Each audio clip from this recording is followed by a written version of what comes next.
In the name of Allah, the entirely merciful, the especially merciful. Whatever is in the heavens and whatever is on the earth is exalting Allah. To Him belongs dominion, and to Him belongs all praise, and He is over all things competent. See Surah Al-Mukhtasar, Ayat 10 for the Tafsir. It is He who created you, and among you is the disbeliever, and among you is the believer, and Allah of what you do is seeing. Commentary. He is the one who created you. Then some of you are disbelievers, and some of you are believers. Surah At-Taghabun, Ayah 2. In the phrase faminkum, the particle fa translated here is and denotes one thing happening after another. In this instance, the phrase Khalaqakum created you indicates that at the inception of creation, there were no unbelievers kafirs. Human beings were, subsequently, divided into believers and non-believers by their own free will and choice with which Allah has invested them. They are rewarded or punished on account of exercising the free will and choice. A prophetic tradition states everyone is born a Muslim, but his parents make him a Jew, a Christian, or Tubai. Two nations theory. The Holy Qur'an has divided mankind here into two groups, a believing group and a non-believing one.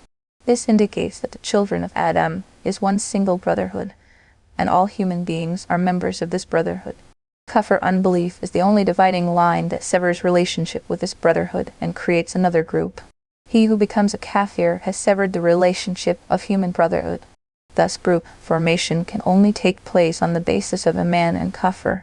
Neither color nor language, neither lineage nor family, neither land, territory, or geographical region can divide human brotherhood into rival groups. The offspring of one father may live in different cities, or use different languages, or have different colors, but it does not divide them into different groups. Despite differences of color, language, country, or territory, they are members of the same brotherhood. No sane person will ever regard them as different groups.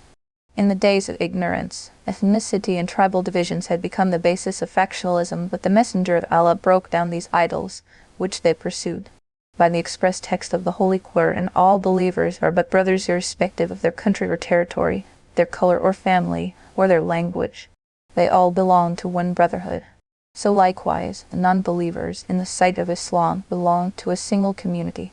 The above verse also bears evidence to the fact that Allah has divided all mankind into two groups, the believers and the non-believers. The variety of the perfect power of Allah, and having many socio-economic benefits, it is a great blessing, but it is not permitted to use it as the basis of factionalism or group formation among mankind. Moreover, the binary division of mankind on the basis of iman and kufr is a matter of free will and choice. Both iman and kufr may be adopted by one as free will. If a person chooses out of his own free will to abandon his group and join another, he can do it very easily. He may give up his articles of faith, choose another faith, and thus join the other group. On the other hand, the affiliations of race, lineage, color, language, or territory are not within the power or control of anyone. No one can change his affiliation with his race, color, or language. It is this Islamic brotherhood that, in a short span of time, from east to west, north to south, white and black, and Arabs and non-Arabs, whose might and power could not be resisted by the nations of the world, and therefore they revived once again the idols that were shattered by the Messenger of Allah and Islam. They partitioned the one mighty Ummah and Muslims into small bits and pieces of nations based on territory, homeland, language and color, race and lineage, and caused them to collide with one another. This cleared the way for the enemies of Islam to attack, the consequences of which are visible to every eye today. The Muslims of East and West were one nation and one heart, but are now divided into small groups fighting one another. As against this, the shaitanic forces of kufr, despite mutual disagreements, look like a united force against the Muslims. He created the heavens and earth in truth, and formed you and perfected your forms, and to Him is the final destination. And shaped your figures, and made your figures good. Surah At-Taghabun, Ayah 3. Shaping the figures of the creatures is one of the exclusive attributes of Allah. That is why Al-Musawwir, the shaper, is one of His attributive names. If we analyze or look carefully into the universe, there are several classes of things. Each class has several species, and each species has several sexes. Each sex has billions of members. No single shape ever resembles another shape. Among humankind, for instance, on account of difference of country or territory or difference of stock and nations. There is clear distinction in the shapes and faces of individuals. The face and shape of each individual is so amazingly unique in that it baffles the human imagination. The human face is no more than 6 to 7 square inches, and there are uncountable faces of the same type. And yet one face does not look exactly like the other one, so that distinguishing one from the other would be difficult. The present verse mentions figure-making as one of the divine blessings, and immediately thereafter it goes on to say, "And made your figures good." In the entire universe, Allah made the human shape the most beautiful. No matter how ugly a man or an individual might seem in his community, he is still beautiful in his own right, relative to the shapes of all other non-human creatures. He knows what is within the heavens and earth, and knows what you conceal and what you declare. And Allah is knowing of that within the breasts. See Surah At-Taghabun, Ayah 3, for the Tafsir. Has there not come to you the news of those who disbelieved before? So they tasted the bad consequence of their affair, and they will have a painful punishment. See Surah At-Taghabun, Ayah 3, for the Tafsir. That is because their messengers used to come to them with clear evidences. But they said, "Shall human beings guide us?" and disbelieved and turned away. And Allah dispensed with them. And Allah is free of need and praiseworthy. But they said, "Shall some mortals give us guidance?" Surah At-Taghabun, Ayah 6, though the word bashar mortal s is singular, but in meaning it is plural. Therefore the verb give us guidance is plural. All unbelievers held the notion that prophets and messengers cannot be human beings. The Qur'an has time and again falsified and refuted this notion of the unbelievers. Alas, there is also a group of Muslims who denies the mortality of the Allah's messenger. They need to think in which direction they are moving. His mortality is not contradictory to his prophethood, nor is it incompatible with his high station of messengership, nor is his being a messenger inconsistent with his being a nur light. He is nur light as well as immortal. It is a false analogy to compare his light with that of a lamp or of the sun or the moon. Those who disbelieve have claimed that they will never be resurrected. Say, "Yes, by my Lord, you will surely be resurrected. Then you will surely be informed of what you did, and that, for Allah, is easy." See Surah At-Taghabun, Ayah 6, for the Tafsir. So believe in Allah and His Messenger and the Qur'an which we have sent down, and Allah is acquainted with what you do. So believe in Allah and His Messenger, and in the light we have sent down. Surah At-Taghabun, Ayah 8. The word nur light in this context refers to the Qur'an. Light fulfills two functions. In the first place, it is itself luminous, and in the second place, it makes other things luminous and bright. The Qur'an, on account of its miraculous nature, is itself luminous, and it illuminates what pleases or displeases Allah, the sacred laws, injunctions and commands, and the realities of the hereafter, which human being ought to know. The day He will assemble you for the day of assembly, that is the day of deprivation. And whoever believes in Allah and does righteousness, He will remove from him his misdeeds, and admit him to gardens beneath which rivers flow, wherein they will abide forever. That is the great attainment. Be mindful of the day when He will gather you for the day of gathering. That will be the day of loss and gain. Surah At-Taghabun, Ayah 9. The day of gathering and the day of loss and gain are both the names of the day of judgment. The reason why that day is called the day of gathering is quite obvious. On that day all creations, the earlier generation as well as the later generations, will be brought together to give account of their deeds and for reward and punishment. The reason for calling the day of loss and gain is because the word Taghabun is derived from Gaban, which means loss. Financial loss as well as mental deficiency is referred to as Gaban. Imam Raghib Isfahani in his Multilingual says that when the word refers to financial loss, it is expressed in the passive voice, thus giving a full so and so suffered financial loss.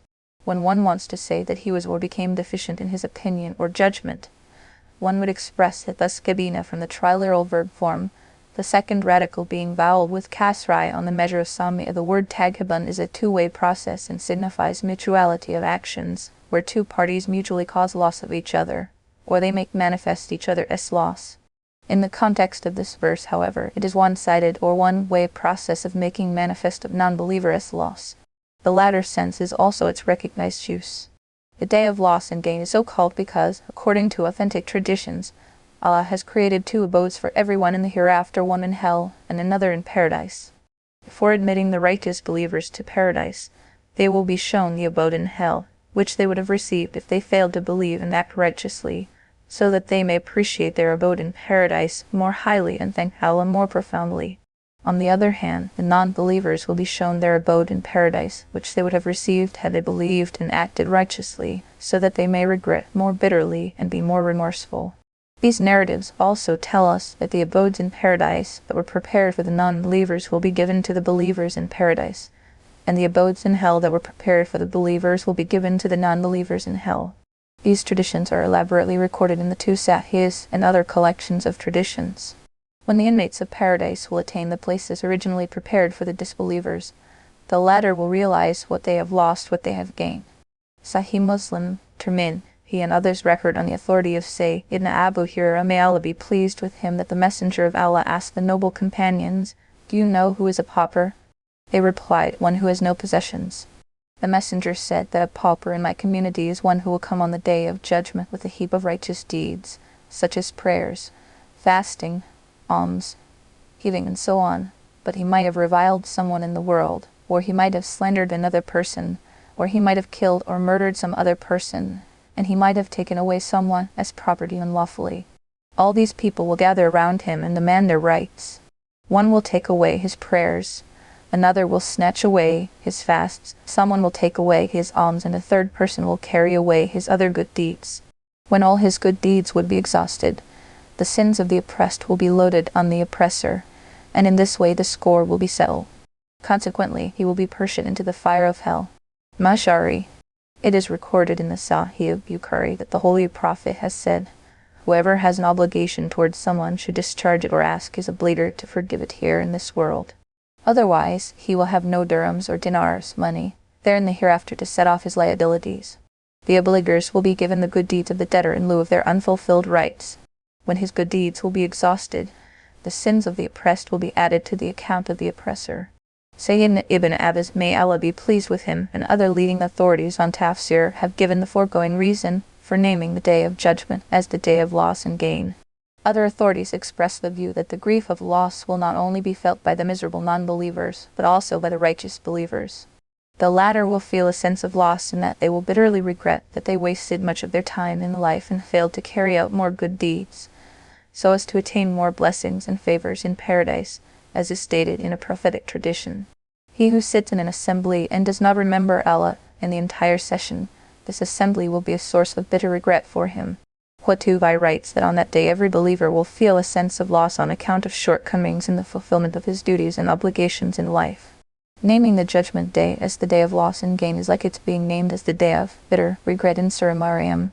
Thus warn them of the day of bitter regret when the affair will be resolved. Surah Maryam, Ayah 39. Rul Ma'ani interprets this verse as implying that on that day the unjust and unrighteous people will bitterly regret their shortcomings, and the righteous believers will regret their shortcomings in the performance of their righteous deeds. In this way, everyone on the Day of Judgment will regret and have a feeling of loss as his shortcomings. Therefore, this day is named as the Day of Loss and Gain. But the ones who disbelieved and denied our verses, those are the companions of the fire, abiding eternally therein, and wretched is the destination. See Surah At-Taghabun, Ayah 9, for the tafsir. No disaster strikes except by permission of Allah, and whoever believes in Allah, He will guide his heart, and Allah is knowing of all things. Commentary. And no calamity befalls one, but with the leave of Allah. And whoever believes in Allah, He guides his heart. Surah At-Taghabun, Ayah 11. In other words, it is a reality that not even a particle can move without the divine will. Without the will of Allah, no one can harm or benefit anyone. If a person does not believe in Allah and the divine destination, he would not have any means of comforting himself when a calamity befalls him. He receives it with despair and gropes for means of alleviating it. A believer, on the other hand, who reposes his faith in divine will and destination, is guided by Allah. and his heart is filled with peace and tranquility. Allah will guide his heart to certainty that whatever difficulty afflicts him could never have missed him, and whatever adversity has missed him could never have afflicted him. As a result of this belief, he is promised a reward in the hereafter, which he keeps in view all the time. This strong belief in the promise of a reward in the hereafter alleviates the worst calamity of this world. And obey Allah and obey the Messenger. But if you turn away, then upon our Messenger is only the duty of clear notification. See Surah At-Taghabun, Ayah 11, for the Tafsir. Allah, there is no deity except Him, and upon Allah let the believers rely. See Surah At-Taghabun, Ayah 11, for the Tafsir. O you who have believed, indeed, among your wives and your children are enemies to you, so beware of them. But if you pardon and overlook and forgive, then indeed Allah is forgiving and merciful. O those who believe, among your wives and your children there are some enemies for you, so beware of them. Surah An-Nisa, Ayah 14. Tirmidhi, Hakim and others have recorded, with authentic chain of transmitters, on the authority of Sayyid ibn Abbas, may Allah be pleased with him, that this verse was revealed regarding those Muslims who embraced Islam in Mecca after the migration of the Holy Prophet to Medina. They intended to migrate to Medina and join the Holy Prophet, but their wives and children refused to allow them. Where this was the time when it was compulsory for every Muslim to migrate from Mecca. Therefore, the wives and children who stood in the way of loyalty and obedience to divine laws are referred to as their enemies, and it was emphasized that they should beware of them, because none can be greater enemy than one who involves a person in the eternal punishment and everlasting fire of hell. Ata ibn Rabah reports that this verse was revealed in connection with Auf ibn Malik Ash-Sha'ai, may Allah be pleased with him. He was in Medina. Whenever the occasion arose to go to war or jihad, and he would intend to participate in the jihad, his wife and children would complain, "In whose care are you leaving us?" He would be influenced by their complaint and change his mind. Run ibn Kathir. These two narratives are not in conflict with each other.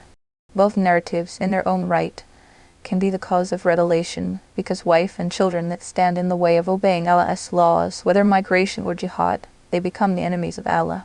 And if you forgive and overlook and pardon, then Allah is most forgiving, very merciful. Surah 6, 134 Ayah 14.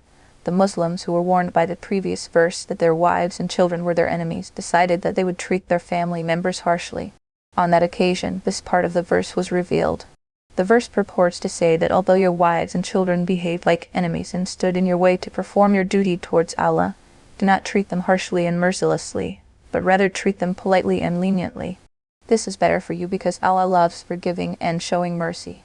Ruling. Scholars have deduced from the above verse that if a family members to anything in violation of the sacred laws, it is not appropriate to be disappointed with them totally, or to be hostile towards them, or to hate or curse them. Ra. Your wealth and your children are but a trial, and Allah has with Him a great reward. Wealth and children are a trial.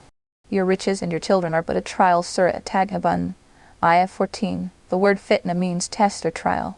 The purport of the verse is to say that Allah tests man by means of his wealth and children as to whether he is so much engrossed in the love of wealth and children as to become heedless of divine laws and injunctions, or he maintains his love for them within limits and remains heedful of his duties and obligations toward Allah. The truth of the matter is that the love of wealth and children is a great trial for man. He mostly commits sins for their love, especially when he indulges in earning livelihood through unlawful means. According to a hadith, some people will be brought on the Day of Judgment, and the people will look at him and say, "His family ate up his good deeds." Ra. In another narration, the Holy Prophet, referring to the children, said, "They are the cause of one's miserliness and cowardice." It means that on account of their love, man fails to spend in Allah's way, and on account of their love he fails to participate in jihad. Some righteous elders have said, family is the weevil of obedience. A weevil is a small beetle that feeds on grain and seeds and destroys crops. Likewise, a family feeds on man's good deeds and destroys them. So fear Allah as much as you are able, and listen and obey and spend in the way of Allah. It is better for yourselves. And whoever is protected from the stinginess of his soul, it is those who will be the successful.